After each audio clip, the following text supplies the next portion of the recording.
Hi everyone, welcome back to our channel. First of all అందరికీ good morning అండి. అందరూ ఎలా ఉన్నారు? ఎస్ఎస్సి ఎంటీఎస్ అండ్ అవల్దార్ నోటిఫికేషన్కి సంబంధించి మనకి మే 7వ తారీఖున నోటిఫికేషన్ అయితే రిలీజ్ అవుతుంది. దీనికి సంబంధించి జూలై ఆగస్టులో సిబిటీ ఎగ్జామ్ అయితే ఉంటుంది.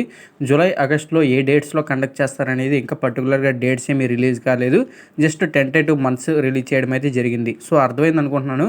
ఇప్పుడు నెక్స్ట్ నాకు తెలిసి ఏప్రిల్లోనే ఎప్పుడో డేట్స్ కూడా రిలీజ్ చేస్తారు. ఎప్పుడు కండక్ట్ చేస్తాం ఏంటి అనేది పర్టికులర్గా. సో నేను ఆల్రెడీ ఎక్స్ప్లెయిన్ చేశాను అర్థమెటిక్ రీజనింగ్ ఏమేమి ప్రిపేర్ అవ్వాలనేది. ఇప్పుడు జీకే అండ్ జిఎస్ అలాగే ఇంగ్లీష్ వీటి నుంచి ఏమేమి ప్రిపేర్ అవ్వాలనేది ఇప్పుడు ఒకసారి క్లారిటీగా ఈ వీడియోలో డిస్కస్ చేసుకుందాం.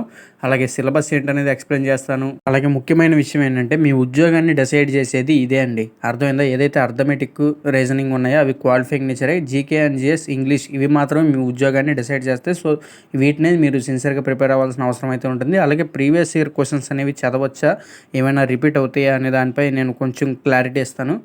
యాక్చువల్గా ప్రీవియస్ ఇయర్ పేపర్స్ చూడొచ్చా, అట్ల వల్ల ఏమైనా యూజ్ ఉంటుందా అనేది మీకు చాలామందికి కొంచెం మందికి డౌట్ ఉంటుంది. ఆ డౌట్కి కారణం ఏంటంటే అంతకుముందు ఎగ్జామ్ కండక్ట్ చేసేది టీసీఎస్ వాళ్ళు ఏంటంటే ప్రీవియస్ ఇయర్ నుంచి వచ్చే క్వశ్చన్స్ అనేవి రిపీటెడ్గా అడుగుతారు. బట్ ఇప్పుడు ఏంటంటే వెండర్ అనే వాళ్ళు మారారు, వేరే వాళ్ళు కండక్ట్ చేసేది, టీసీఎస్ వాళ్ళు అయితే కాదు. సో దీనికి సంబంధించి మరి వాళ్ళు కూడా ప్రీవియస్ ఇయర్ పేపర్స్ నుంచి ఏమైనా అడుగుతాక అవకాశం ఉందా అంటే ఒక విషయం చెప్తున్నా, గుర్తుపెట్టుకోండి. ఎవరు వచ్చినా కూడా ప్రీవియస్ ఇయర్ పేపర్స్ నుంచి కొద్దో గొప్ప బిట్లు అనేవి రిపీట్ అవుతాయి. అర్థమైందా? అంటే కొంచెం వేరియేషన్ ఉండొచ్చేమో, అంతకు మించి అయితే ఏముండదు. అర్థమైందా? టీసీఎస్ వాళ్ళు అయితే అంతకుముందు ఏంటంటే వాళ్ళ పర్సంటేజ్ చూసుకుంటే ప్రీవియస్ ఇయర్ నుంచి ఒక 70 to 80% వరకు ప్రీవియస్ ఇయర్ అడిగేవాళ్ళు క్వశ్చన్స్ అనేవి. అర్థమెటిక్ కావచ్చు, రీజనింగ్ కావచ్చు, అవి ప్రీవియస్ ఇయర్ మోడల్స్ ఎలాగైతే అడిగేవాళ్ళు అవే అడిగేవాళ్ళు. అలాగే జీకే అండ్ జిఎస్ అయితే కొంచెం కంప్లీట్గా ఇంగ్లీషు అవి ఏంటంటే కంప్లీట్గా ప్రీవియస్ ఇయర్ నుంచి వచ్చినవి చాలా వరకు అడిగేవాళ్ళు. ఒక 20% అయితే మారేది, 20 to 25%. అదేంటంటే కరెంట్ అఫేర్, అలాగే ఇంగ్లీష్లో గ్రామర్ పార్ట్ని కొంచెం చేంజ్ చేసి అడగడం ఇలాంటివి. అలాగే 25% అయితే కొంచెం అలా డిఫరెంట్గా అడిగేవాళ్ళు. అంతే, అంతకు మించి అయితే ఏం కాదు. బట్ ఈసారి ఏంటంటే మీకున్న డౌట్ ఏంటంటే మరి ప్రీవియస్ ఇయర్ పేపర్ చూడొచ్చు అని చాలామందికి డౌట్ అయితే ఉంటుంది. ఎస్, మీరు ప్రీవియస్ ఇయర్ పేపర్స్ అయితే చూడొచ్చు. బట్ ఏంటంటే మీరు ఎస్ఎస్సి ఎంటీఎస్ అండ్ అవల్దార్ రాస్తారు కాబట్టి only ప్రీవియస్లో SSC MTS and havildar జరిగిన పేపర్స్ మాత్రమే చూడటం వల్ల యూజ్ ఉండదు. ప్రతి ఎస్ఎస్సి పేపర్ జరిగింది చూడాలి. సిజిఎల్ కావచ్చు, సిహెచ్ఎస్ఎల్ కావచ్చు. అలాగే సిహెచ్ఎస్ఎల్ అంటే గుర్తొచ్చింది, ఈ రోజు నోటిఫికేషన్ అయితే సిహెచ్ఎస్ఎల్ రిలీజ్ కాబోతుంది. సో దాని గురించి కూడా నేను నెక్స్ట్ వీడియో అయితే చేస్తాను. నోటిఫికేషన్ వచ్చిన తర్వాత ఏంటి వేకెన్సీస్, ఏజ్ లిమిట్ ఏంటి అనేది ప్రతిదీ. సో అర్థమైంది అనుకుంటున్నాను. ఖచ్చితంగా ప్రతి పేపర్ని అయితే చూడాలి. సిపిఓ కావచ్చు, జీడీ కానిస్టేబుల్ కావచ్చు, అలాగే ఇక స్టెనోగ్రాఫర్ కావచ్చు, అన్ని పేపర్లు చూడాలి, అప్పుడే మీకు యూజ్ ఉంటుంది. సో అర్థమైంది అనుకుంటున్నాను. ఇప్పుడు ఒకసారి మెయిన్ టాపిక్లోకి అయితే వచ్చేద్దాం. ఇప్పుడు ఒకసారి ఇంగ్లీష్ నుంచి ఏమేమి ప్రశ్నలు వస్తాయి అనేది అయితే ఒకసారి చూసుకుందాం. ముందుగా ఇంగ్లీష్లో grammar part, vocabulary part, comprehension ఇవి ఉండడం అయితే జరుగుతుంది. ఇందులో ఒకసారి చూసుకున్నట్టయితే గ్రామర్ పార్ట్లో టెన్సెస్ ఉంటాయండి. ఈ టెన్సెస్లో past tense, present tense, future tense అనేవి ఉండడమే జరుగుతుంది. పైగా ఈ పాస్ట్ టెన్స్కి ఒక 4 సబ్ టెన్స్లు ఉండడమే జరుగుతుంది. అంటే ప్రెజెంట్ టెన్స్కో 4 సబ్ టెన్స్లు, ఫ్యూచర్ టెన్స్కో 4 సబ్ టెన్స్లు అలాగే ఉండడం అయితే జరుగుతుంది. సో మీకు ఏంటంటే ఈ టెన్సెస్ వస్తే మీకు 50% గ్రామర్ వచ్చేసినట్టే. అర్థమైందా? 50% గ్రామర్ మీకు వచ్చేసినట్టే. దాన్ని బేస్ చేసుకునే active voice and passive voice ఉంటుంది. అలాగే డైరెక్ట్ అండ్ ఇండైరెక్ట్ స్పీచ్ ఉంటుంది. ఎర్రర్ స్పాటింగ్ ఉంటుంది. అలాగే సెంటెన్స్ ఇంప్రూవ్మెంట్, అలాగే ఫిల్ ఇన్ ద బ్లాంక్స్. ఈ ఫిల్ ఇన్ ద బ్లాంక్స్ నుంచి వేటి నుంచి క్వశ్చన్స్ అనేవి అడుగుతారంటే ఆర్టికల్ బేస్డ్ అడగొచ్చు. ఓకే, ఆర్టికల్ అంటే ఏ అండ్ ది, ఈ మూడింటి నుంచి ప్రశ్నలు అనేవి అడుగుతారు. అలాగే ప్రపోజిషన్ బేస్డ్ కూడా అడగొచ్చు. అలాగే ప్రేజల్ వెర్బ్స్ నుంచి క్వశ్చన్స్ అనేవి కూడా అడగొచ్చు. అర్థమైందా? ఓకే, ఇక నెక్స్ట్ ఇక అంత కాకపోతే ఎనీ పార్ట్స్ ఆఫ్ స్పీచ్, అంటే పార్ట్స్ ఆఫ్ స్పీచ్లో మొత్తం టోటల్గా 8 ఉంటాయి. పార్ట్స్ ఆఫ్ స్పీచ్లో ఈ పార్ట్స్ ఆఫ్ స్పీచ్లో ఎక్కడి నుంచైనా క్వశ్చన్ అనేది అడగడానికి అయితే అవకాశం ఉంది. సో మీరు ఒకసారి అయితే చూసుకోండి. ఇక నెక్స్ట్ వొకాబులరీ పార్ట్ చూసుకున్నట్టయితే ఇందులో synonyms, antonyms, idioms and phrases, అలాగే one word substitutions, correct spelling, wrong spelling, jumbled sentence. So ఇవి వొకాబులరీ పార్ట్ కింద రావడమే జరుగుతుంది. మీకు ముందే చెప్తున్నాను, synonyms, antonyms, one word substitutions, idioms ఈ 4 టాపిక్స్ ఏవైతే ఉన్నాయో మీకు ప్రీవియస్ ఇయర్కి సంబంధించి ఎస్ఎస్సికి సంబంధించి ఏవైతే అడిగారో అవే రిపీటెడ్గా వస్తాయండి. సో ఒకసారి అదైతే చూడండి. పైగా ఈ మధ్యన వెండర్ మారారు కాబట్టి కొంచెం డిఫరెంట్గా ఏమైనా అడగడానికి ఛాన్స్ ఉందా అంటే ఎస్. మీకేంటంటే ఇప్పుడు లేటెస్ట్గా మనకి ఏవైతే హిందూ ఎడిటోరియల్ ఉంటుంది కదా, మనకి న్యూస్ పేపరు, అందులో ఎప్పటికప్పుడు వొకాబులరీ కొత్త పదాలు అనేవి అప్డేట్ చేస్తుంటారు ఏవైనా వస్తే. సో మీకు అవి చూస్తే ఇంకా బెటర్. అర్థమైందా? మీకు హిందీ న్యూస్ పేపర్ చూస్తే ఇంకొంచెం బెటర్. అర్థమైందా? ఓకే, ఇప్పుడు ఒకసారి కాంప్రహెన్షన్ చూసుకున్నట్టయితే ఇందులో ప్యాసేజ్ అండ్ క్లోజ్ టెస్ట్ ఉండడం అయితే జరుగుతుంది. పైగా ఈ మధ్యకాలంలో ఎస్ఎస్సి వాళ్ళు ప్యాసేజెస్ అనేవి అడగట్లేదు, క్లోజ్ టెస్ట్లు ఎక్కువ అడుగుతున్నారు. సో క్లోజ్ టెస్ట్ అనేది వస్తుంది. అర్థమైందా? ఇదొకటైతే గుర్తుపెట్టుకోండి. ఇప్పుడు ఒకసారి general studies, static GK, current affairs వీటి నుంచి ఏమేమి వస్తాయనేది ఒకసారి అయితే చూసుకుందాం. ముందుగా హిస్టరీ. ఓకే. జనరల్ స్టడీస్‌లో భాగంగా హిస్టరీ ఉంటుంది కదా! ఈ హిస్టరీలో ancient history, medieval history, modern history కూడా ఈ 3 ఉండడం అయితే జరుగుతుంది. అలాగే next economy, polity, Geography, static GK, current affairs, పైగా జనరల్ సైన్స్. ఈ జనరల్ సైన్స్‌లో భాగంగా ఫిజిక్స్, కెమిస్ట్రీ, బయాలజీ ఈ 3 కూడా ఉండడం అయితే జరుగుతుంది. సో, ఇప్పుడు దీనికి సంబంధించి ఏమొస్తాయి, ఏంటి అనేది ఇప్పుడోసారి అయితే చూసుకుందాం గైస్. ఫస్ట్ ఒకసారి చూసుకున్నట్టయితే జియోగ్రఫీ. జియోగ్రఫీ నుంచి యూనివర్స్ అండ్ ప్లానెట్స్ ఇది వెరీ వెరీ ఇంపార్టెంట్ అండి. యూనివర్స్ అండ్ ప్లానెట్స్‌ని అయితే మీరు ఖచ్చితంగా చదువుకోవాలి. ఇక్కడ ఏంటంటే కలిసిపోయి ప్రింటింగ్ మిస్టేక్ పడటం అయితే జరిగింది. అంతకు మించి అయితే ఏం కాదు. ఒకసారి యూనివర్స్ అండ్ ప్లానెట్స్ మీద మీకు బేసిక్‌గా అవగాహన అయితే ఉండాలి. ఇక నెక్స్ట్ మాన్సూన్ సీజన్స్. మనకేంటంటే మనకి ఇండియాలో ఉన్న సీజన్స్ అయితే ఉంటాయి కదా! మనకి 3 సీజన్స్ వీటిపైన మీకు అవగాహన అయితే ఉండాలి. అలాగే అగ్రికల్చర్ మీద అవగాహన ఉండాలి. మన ఇండియాలో ఏ కాలంలో ఏ పంట పండుతుంది. ఓకే. అది మీకు అవగాహన అయితే ఉండాలి. అలాగే ఓర్స్, రిసోర్సెస్ అండ్ ప్లేసెస్. మనకి ఏవైతే ఓర్స్ గనులు ఉంటాయి కదా! మనకి ధాతువు అంటాం యాక్చువల్‌గా ఓర్ అంటే. ఓకే. మనకి గనులు, ధాతువులు ఏవి ఎక్కడ మనకి ఎక్కువ ప్రొడ్యూస్ అవుతాయి. ఇప్పుడు సపోజ్ బాక్సైట్ ఉందండి. బాక్సైట్ వచ్చేసి ఎక్కువ ఒడిశాలో లభ్యమైద్ది. సో, అలాంటివి మీకు అడుగుతూ ఉంటారు క్వెషన్స్ అనేవి. అలాగే కాపర్ ఉంది. కాపర్ వచ్చేసి రాజస్థాన్ K3 మైన్స్. ఓకే. ఇలాగ మీకు అవగాహన అయితే ఉండాలి. ఇక నెక్స్ట్ కోస్టల్ లైన్ ఇండియా. మనకి భారతదేశంలో ఉన్న కోస్టల్ లైన్ మీద మీకు అవగాహన అయితే ఉండాలి. అంటే కోస్టల్ లైన్‌లో మన భారతదేశంలో ఎన్ని రాష్ట్రాల గుండా కోస్టల్ లైన్ ఉంది. ఓకే. వీటిలో అతి పెద్దది ఏది? పోర్ట్స్ అనేవి అడుగుతారు. అర్థమైందా? మీకు పలానా నెహ్రూ పోర్ట్ అనేది ఏ రాష్ట్రంలో ఉంది. సో, ఇలాంటివనేవి అడుగుతారు చూసుకోవాలి. అలాగే రాక్స్. మనకి రాక్స్ అంటే ఇందులో టైప్స్ ఉన్నాయి. Ignatius rock, sedimentary, metamorphic rock. So, వీటికి సంబంధించి కూడా మీకు అవగాహన అయితే ఉండాలి. ఇక నెక్స్ట్ పాలిటీ. ఈ పాలిటీ విషయానికి వచ్చినట్టయితే కాన్స్టిట్యూషన్ ఆఫ్ ఇండియా భారత రాజ్యాంగం గురించి మీకు అవగాహన అయితే ఉండాలి. భారత రాజ్యాంగం మీద మీకు క్వెషన్స్ అనేవి ఎలా అడుగుతారంటే ఆర్టికల్స్, అమెండ్మెంట్స్ వీటి మీద అడుగుతారు. ఆర్టికల్స్ అంటే నిబంధనలు, అమెండ్మెంట్స్ అంటే సవరణలు. ఇప్పుడు దాకా మన రాజ్యాంగాన్ని అలాగే ఇప్పుడు సవరణలు ఉంటాయి కదా!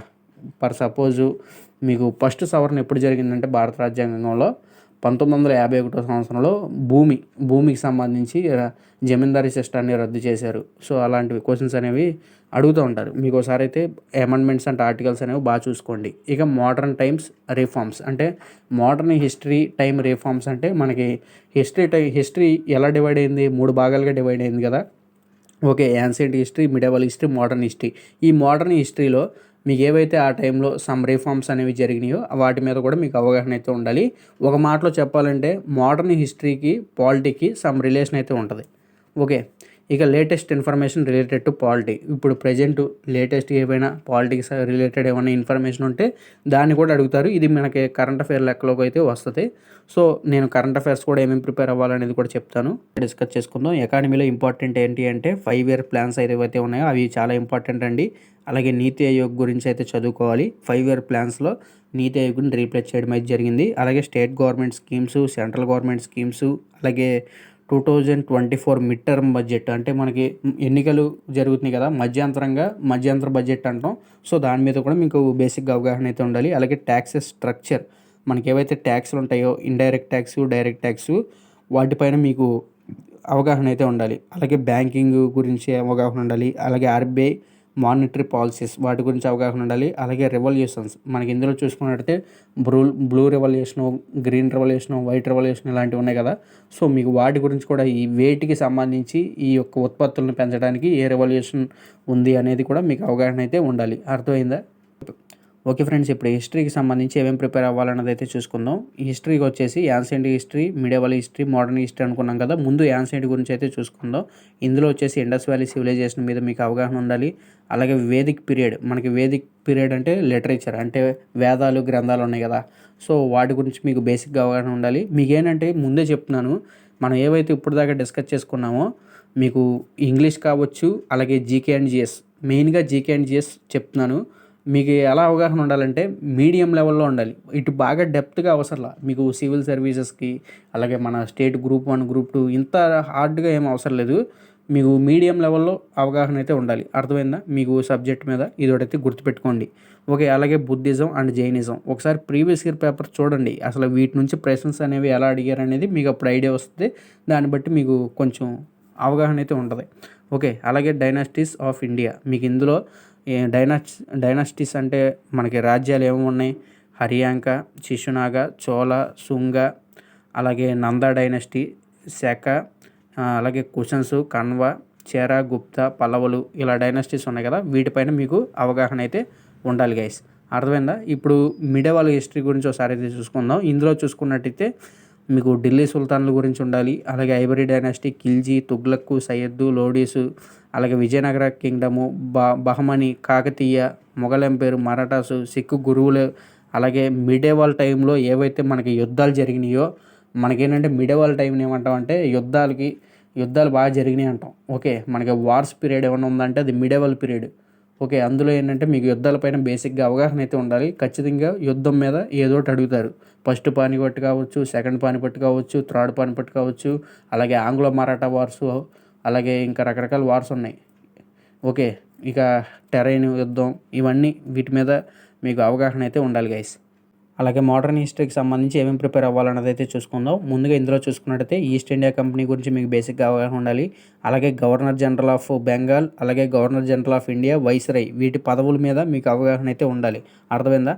అలాగే చీఫ్ నేషనల్ యాక్టివిటీస్, అలాగే ఇండియన్ నేషనల్ కాంగ్రెస్ గురించి ఉండాలి, అలాగే partition of Bengal, Swadeshi movement, అలాగే మార్లీ మింటో రిఫార్మ్స్. ఓకే, ఇక నెక్స్ట్ వచ్చేసి Ghadar party, okay, Rowlatt act, వీటిపైన మీకు బేసిక్గా అవగాహన అయితే ఉండాలి. ఇక next Khilafat movement, non cooperation movement, Chauri incident, Swaraj party, Simon commission, Dandi march. So మీకు డిస్క్రిప్షన్లో కూడా ఈ పీడిఎఫ్ ఇస్తాను, మీరు ఒకసారి క్లారిటీగా చూడండి. ఇవన్నిటి మీద మీకు అవగాహన అయితే ఉండాలి. సో అప్పుడు వీటి నుంచి ఎక్కువగా ఎగ్జామ్లో అడిగారండి. నేను ఈ టాపిక్స్ని అయితే ఎక్కువ మెన్షన్ చేయడానికి గల కారణం ఏంటంటే వీటి నుంచి ఖచ్చితంగా ప్రశ్నలు అనేవి పడుతున్నాయి. ఒకసారి అయితే చూడండి గైస్. అర్థమైందా? అలాగే ఇప్పుడు స్టాటిక్ జీకేకి సంబంధించి ఏమేమి టాపిక్స్ ప్రిపేర్ అవ్వాలన్నది అయితే చూసుకుందాం. స్టాటిక్ జీకే నుంచి వెరీ ఇంపార్టెంట్ అండి. ఖచ్చితంగా ఒక 5 బిట్లు అయితే అడుగుతారు స్టాటిక్ జీకే నుంచి. నేను ఇప్పుడు చెప్తున్న టాపిక్స్ ఏంటి అనేది జాగ్రత్తగా చూడండి.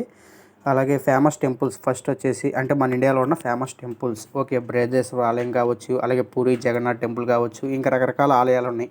అవి ఏ రాష్ట్రంలో ఉన్నాయి అనేది అడుగుతారు మెయిన్గా. అలాగే ఫోక్ డ్యాన్సెస్, అలాగే festivals, national parks, tiger reserves, bird sanctuaries, అలాగే రీసెర్చ్ ఇన్స్టిట్యూషన్స్, మనకి ఐసీఎంఆర్ కావచ్చు, ఇలా రకరకాల రీసెర్చ్ చేసే మనకి సంస్థలు ఉంటాయి. అవి ఎక్కడెక్కడ ఉన్నాయనేది అడుగుతారు. అలాగే రివర్ సిస్టమ్ ఇన్ ఇండియా, మన ఇండియాలో రివర్ సిస్టమ్ మీద మీకు బేసిక్గా అవగాహన అయితే ఉండాలి. అర్థమైందా? అలాగే ఇటు చూసుకున్నట్టయితే లేక్స్, సరస్సుల మీద అడుగుతారు. అలాగే యునెస్కో సైట్స్, ప్రజెంట్ ఇండియాలో ఉన్న యునెస్కో సైట్స్ గురించి కూడా అడుగుతారు, చదువుకోవాలి.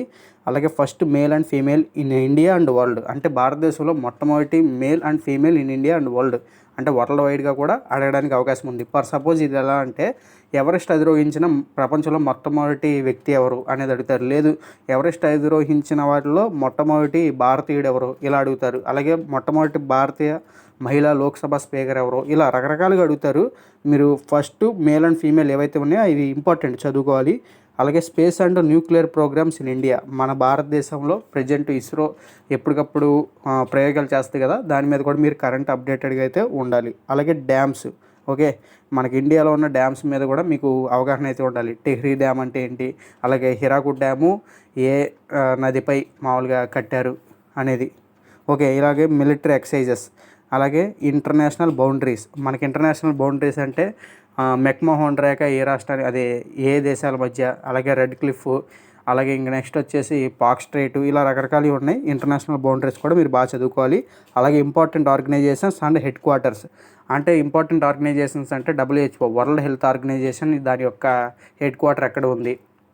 సో యూనిసెఫ్, యునెస్కో, ఇలా రకరకాలు అడుగుతారు. వాటికి హెడ్ క్వార్టర్స్ ఎక్కడ ఉన్నాయనేది కూడా మీరు చదువుకోవాలి. అర్థమైందా? ఇప్పుడు ఇంకా నెక్స్ట్ వచ్చేసి Capitals. Okay, Capitals and currency, ఇది కూడా ఇంపార్టెంట్. ఓకే, అలాగే బుక్స్ అండ్ ఆథర్స్, మనకి బుక్స్ అండ్ ఆథర్స్ కూడా ఇంపార్టెంట్. బుక్స్ అండ్ ఆథర్స్ అంటే for suppose wings of fire ఎవరు ఆటోబయోగ్రఫీ అని అడుగుతారు, అబ్దుల్ కలాం గారిది. ఇంకా రకరకాలు ఉంటాయి. ఈ మధ్యకాలంలో ఇలా బేసిక్ లెవెల్ అడగడం అనేది మానేశారు, కొంచెం డెప్త్ అనేది పెంచుతున్నారు. సో దాన్ని బట్టి కూడా మీరు చూడాలి. అలాగే ఇంకా road and rail transportation in India, అలాగే famous persons and their titles. ఇప్పుడు ఫర్ సపోజ్ చూసుకున్నట్టయితే మహాత్మా గాంధీ గారికి మహాత్మా అనేది అది ఒక బిరుదు లాంటిది. ఓకే, ఇక నెక్స్ట్ గాంధీజీ గారిని బాబు అంటారు. ఓకే, జాతిపిత అంటారు. ఓకే, ఇవన్నీ కూడా మీరు చదువుకోవాలి. ఓకే, ఇంకా రకరకాల పర్సన్స్కి రకరకాల పేర్లు అయితే ఉన్నాయి. ఇక నెక్స్ట్ ఎయిర్పోర్ట్స్ ఇన్ ఇండియా, వాటి మీద కూడా మీకు బేసిక్గా అవగాహన ఉండాలి. అలాగే స్పోర్ట్స్ టెర్మినాలజీ, ఇప్పుడు స్పోర్ట్స్కి టెర్మినాలజీ అంటే ఇప్పుడు ఫర్ సపోజ్ రకరకాల పేర్లు అయితే ఉంటాయి. ఇప్పుడు స్విమ్మింగ్ ఉందనుకోండి, బ్రీత్ స్ట్రోక్ అంటే బటర్‌ఫ్లై స్ట్రోక్ అంటాం. బటర్‌ఫ్లై స్ట్రోక్ అనే వర్డ్ ఏ స్పోర్ట్స్‌కి సంబంధించింది అని అడుగుతారు. అంటే ఏ ఫీల్డ్‌కి సంబంధించింది. అది స్విమ్మింగా, క్రికెట్టా, అలాగే ఫుట్‌బాలా, హాకీ అని అడుగుతారు. అప్పుడు మనం ఆన్సర్ ఏంటి స్విమ్మింగ్ అని పెట్టాలి. ఇలా రకరకాలవి అయితే ఉంటాయి. అర్థమైందా? ఇక నెక్స్ట్ స్పోర్ట్స్ ట్రోఫీస్ అంటే మనకి స్పోర్ట్స్‌కి సంబంధించి ట్రోఫీస్ ఉంటాయి. ఆగా ఖాన్ కప్పు, ఓకే. ఇంకా రకరకాల కప్స్ ఉంటాయి. అవి దేనికి సంబంధించినయి? ఏ స్పోర్ట్స్‌కి ఏ కప్ సంబంధించిందనేది అడుగుతారు. ఇక హిల్స్ అండ్ మౌంటైన్స్ మనకి ఏవైతే పర్వతాలు, కొండలు ఉన్నాయో వాటికి సంబంధించి కూడా మీకు అవగాహన అయితే ఉండాలి గైస్. అలాగే కరెంట్ అఫైర్స్ ఏమేమి ప్రిపేర్ అవ్వాలనేది అయితే ఒకసారి చూసుకుందాం. ముందుగా చూసుకున్నట్టయితే ఆర్ట్ అండ్ కల్చర్, అలాగే awards and honours, day and events and themes. ముందుగా ఆర్ట్ అండ్ కల్చర్ అంటే మనకి 2023కి సంబంధించి ఏవైనా మనకి ఆర్ట్ అండ్ కల్చర్ ఇప్పుడు సపోజ్ చూసుకున్నట్టయితే డాన్సెస్ అయితే ఉన్నాయి కదా, ఆ డాన్సుల్లో ఎవరికైనా ఏమైనా అవార్డులు వచ్చాయా అనేది ఒకసారి చూసుకోవాలి. మనకి అవార్డులు చూసుకున్నట్టయితే పద్మశ్రీ ఉంది, పద్మవిభూషణ్ ఉంది, ఇలా రకరకాల అవార్డ్స్ అయితే ఉన్నాయి. ఓకే. దానికి సంబంధించి అవార్డ్స్ అండ్ హానర్స్ ఇప్పుడు చెప్పే కదా అవార్డ్స్ అండ్ హానర్స్ అంటే 2023 సంవత్సరానికి సంబంధించి అవార్డ్స్ ఏమైనా వచ్చాయా ఎవరికైనా అనేది ఏ ఫీల్డ్లో వచ్చినాయో కూడా గుర్తుపెట్టుకోవాలి. నోబెల్ ప్రైజెస్ కావచ్చు, ఇక సినీ ఫీల్డ్లో కావచ్చు, ఏవైనా కావచ్చు. అర్థమైందా? ఇక next day events and themes. మనకి డే ఈవెంట్ అండ్ థీమ్ అంటే ఏంటంటే ఇప్పుడు ఒక రోజు ఉంది. ఇప్పుడు జూన్ 5 అనేది పర్యావరణ దినోత్సవం. అలాగే జూన్ 5 పర్యావరణ దినోత్సవం 2023లో దాని యొక్క థీమ్ ఏంటి అనేది అడుగుతారు. సో ఇలాంటివి మీరు చదువుకోవాలి. అలాగే డిఫెన్స్ రిలేటెడ్ కరెంట్ అఫైర్స్. ఈ 2023లో డిఫెన్స్‌కి సంబంధించి చాలా విన్యాసాలు అయితే జరుగుంటాయి కదా! Defence exercises. వాటికి సంబంధించి మీకు అవగాహన అయితే ఉండాలి. ఇక నెక్స్ట్ న్యూ అపాయింట్మెంట్స్. మనకి కొత్తగా ఏవైనా అపాయింట్మెంట్లు జరిగినాయా? మనకి 2023లో మే నెలలో చూసుకున్నట్టయితే సిబిఐ డైరెక్టర్ అనేవాళ్ళు మారారు. ఓకే. సిబిఐ డైరెక్టర్ ఎవరు? ప్రవీణ్ సూద్ గారు. సో ఇంకా రకరకాల ఫీల్డ్‌లో రకరకాలుగా వ్యక్తులు అనేవాళ్ళు మారారు. వాళ్ళ గురించి కూడా మీకు బేసిక్‌గా అవగాహన అయితే ఉండాలి. సో అర్థమైంది అనుకుంటున్నాను. ఇక స్పోర్ట్స్ రిలేటెడ్ కరెంట్ అఫైర్స్. 2023లో స్పోర్ట్స్ రిలేటెడ్‌గా కరెంట్ అఫైర్స్ మీద కూడా మీకు అవగాహన ఉండాలి. అలాగే సమ్మిట్స్ మీకు G20 కావచ్చు, సార్క్ కావచ్చు, ఎస్సీఓ కావచ్చు, బ్రిక్స్ కావచ్చు, ఇవేవైనా 2023లో సమ్మిట్స్ జరుగుంటే వాటిపైన అడుగుతారు. మస్ట్‌గా మీరు చూడాల్సింది ఏంటంటే G20. ఎందుకంటే G20 2023లో ఇండియాలోనే జరిగింది. సో G20 మీద మొన్నటిదాకా ఎస్ఎస్సి సీజీఎల్‌లో కావచ్చు, సిహెచ్ఎస్ఎల్‌లో 2023లోనే దాని మీద ప్రశ్నలు అడిగారు. సో ఇప్పుడు ఖచ్చితంగా అడుగుతారు ఇప్పుడు కూడా. సో మీరైతే ఖచ్చితంగా చూడాలి గైస్. అర్థమైందా? అలాగే నెక్స్ట్ వచ్చేసి నేషనల్ న్యూస్. దీనిపైన మీకు బేసిక్‌గా అవగాహన అయితే ఉండాలి. నేషనల్ న్యూస్ పైన అంటే మన 2023లో ఏదైనా భారతదేశంలో న్యూసెస్ హైలైట్ అయ్యి ఉంటే వాటిపైన ప్రశ్నలు అనేవి అడుగుతారు. అలాగే ఇంటర్నేషనల్ న్యూస్ అంటే అంతర్జాతీయ పరంగా ఏదైనా హైలైట్ అయ్యి ఉంటే దాని మీద కూడా ప్రశ్నలు అనేవి అడుగుతారు. అలాగే సైన్స్ అండ్ టెక్నాలజీ. ఈ సైన్స్ అండ్ టెక్నాలజీ అంటే ఏంటంటే ఇప్పుడు సపోజ్ ఇందాక మనం డిస్కస్ చేసుకున్నాం కదా రాకెట్స్, అదే ఇస్రో ఎప్పటికప్పుడు, అలాగే నాసా ఇవన్నీ సైన్స్ అండ్ టెక్నాలజీ పరంగా ఎప్పుడైనా అప్డేట్ అయ్యి ఉంటాయి కదా ఎప్పటికప్పుడు. అంటే ఎప్పటికప్పుడు రాకెట్లు అనేవి పంపిస్తారు. అలాగే 5G టెక్నాలజీ, 6G టెక్నాలజీ వీటిపైన మీకు ఏదైనా కొత్త టెక్నాలజీ అప్డేట్ అయ్యి ఉంటే వాటిపైన మీద కూడా ప్రశ్నలు అనేవి అడుగుతారు. ఈ మధ్యన చాట్ జీపీటీ ఉంది. ఈ చాట్ జీపీటీ మీద కూడా ప్రశ్నలు అడగడానికి అవకాశం ఉంది. ఒకసారి చూడండి. అలాగే గవర్నమెంట్ పాలసీస్ అండ్ స్కీమ్స్.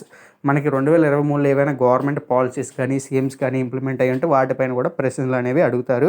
మరి కరెంట్ అఫైర్స్ అనేవి ఎప్పటి నుంచి ఎప్పటి వరకు చూసుకోవాలంటే ఫ్రమ్ జూలై 2024 టు జూన్ 2024. అర్థమైందా? అంటే జూలై 2023 నుంచి జూన్ 2024 వరకు వచ్చే కరెంట్ అఫైర్స్ అని మీరు చూసుకోండి. చాలా మీకు ఇంపార్టెంట్. అర్థమైందా? అలాగే ఇప్పుడు వచ్చేసి జనరల్ సైన్స్లో భాగంగా మనకి ఫిజిక్స్, కెమిస్ట్రీ, బయాలజీ ఈ 3 ఉండడం అయితే జరుగుతుంది. మరి ఈ మూడిటి నుంచి ఖచ్చితంగా ప్రశ్నలు వస్తాయంటే వస్తాయండి. ఖచ్చితంగా 25 క్వశ్చన్లు, ఒక 3 క్వశ్చన్లు లేదా 4 క్వశ్చన్లు అనేవి ఈ జనరల్ సైన్స్ నుంచి అయితే వస్తాయి.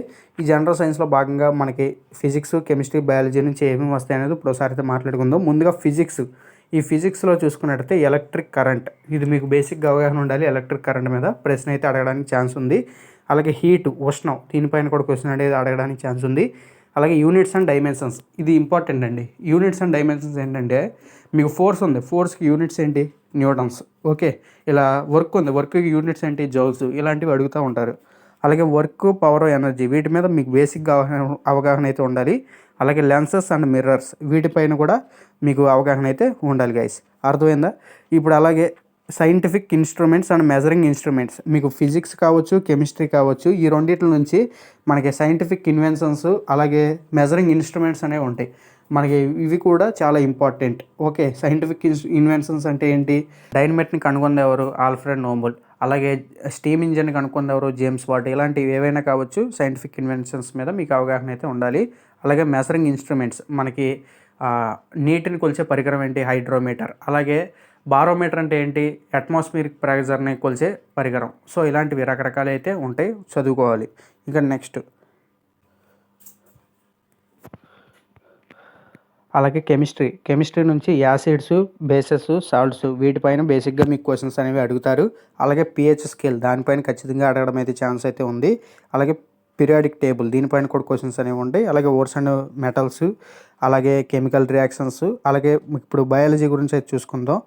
Human I and it's nature దానిపైన మీకు బేసిక్గా అవగాహన అయితే ఉండాలి. అలాగే హ్యూమన్ బాడీ స్ట్రక్చర్ అంటే మన బాడీలో ఎక్కడ అవయవాల గురించి, ఓకే, ఎంజైమ్స్, బైల్ జ్యూస్, ఇక రకరకాలు అయితే ఉంటాయి యాసిడ్స్, వీటిపైన మీకు బేసిక్గా అవగాహన అయితే ఉండాలి. అలాగే డిసీజెస్, కాజెస్ అండ్ విటమిన్స్ మనకి ఏ డిసీజు దేని వల్ల వస్తుంది అంటే ఏ విటమిన్ లోపం వల్ల. ఇప్పుడు ఫర్ సపోజ్ నైట్ బ్లైండ్నెస్ అనేది విటమిన్ ఏ లోపం వల్ల వస్తుంది. విటమిన్ ఏ తగ్గడం వల్ల మనకి నైట్ బ్లైండ్నెస్ అనేది వస్తుంది. ఓకే, ఇలాంటివి అయితే చదువుకుంటూ ఉండాలి. ఇక ఫుడ్ సైకిల్ సిస్టమ్, మనకి ఫుడ్ సైకిల్ సిస్టమ్ ఉంటుంది కదా, దానిపైన కూడా మీకు అవగాహన ఉండాలి. అంటే ప్రైమరీ కన్జ్యూమరు, అలాగే సెకండరీ, అలాగే హ్యూమన్ రిప్రొడక్టివ్ సిస్టమ్ దానిపైన మీద క్వశ్చన్స్ అనేవి ఉంటాయి. అలాగే నెక్స్ట్ వచ్చేసి ప్లాంట్స్ అండ్ యానిమల్స్ వీటిపైన కూడా మీకు క్వశ్చన్స్ అనేవి అడుగుతారు. సో ఇంపార్టెంట్ టాపిక్స్ లిస్ట్ అయితే ఇది మొత్తానికి. మీకు బాగా చదువుకోండి. డిస్క్రిప్షన్లో పీడిఎఫ్ లింక్ కూడా ఇస్తాను, అక్కడ నుంచి డౌన్లోడ్ చేసుకోండి. ఎప్పటికప్పుడు ఎంతవరకు కంప్లీట్ చేసాము అనేది అయితే చూడండి. మళ్ళీ నెక్స్ట్ వీడియోతో కలుసుకుందాం. అంతవరకు గుడ్ బై, జై హింద్.